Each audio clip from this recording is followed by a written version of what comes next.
அனைவருக்கும் கின்சிலோஸ் அகாடமியின் வணக்கம். தேர்வு நோக்கல் திருக்குறள் நாள் 28 வாய்மைன்ற அதிகாரத்துல மீதமுள்ள 5 குறளை பார்க்க போறோம்.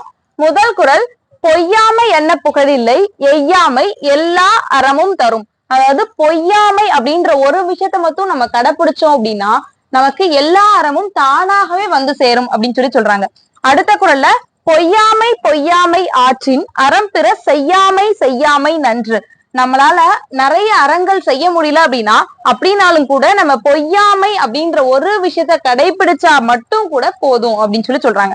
அடுத்த குறள்ல, புறந்தூய்மை நீரான் அமையும் அகந்தூய்மை வாய்மையால் காணப்படும் அப்படின்னு சொல்றாங்க. அதாவது புற தூய்மை அப்படின்றது எப்படி நீரால அமையுதோ, அகத்தின் தூய்மை அப்படின்றது நம்ம வாய்மை பேசுறது மூலமா அமையும் அப்படின்னு சொல்றாங்க.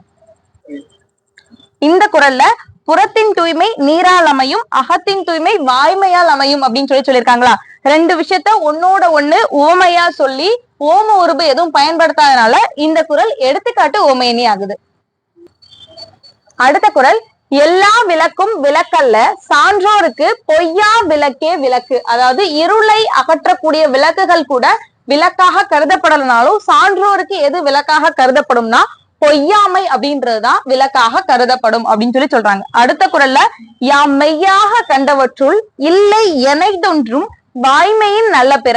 உண்மையாவே நான் உண்மையா எனக்கு தெரிஞ்ச விஷயத்துல உண்மை அப்படின்றத விட சிறந்த ஒன்று இல்லை அப்படின்னு சொல்லியிருக்காங்க. நாளைக்கு வேறொரு அதிகாரத்துல இருந்து இன்னொரு 5 குறள் பார்ப்போம். நன்றி.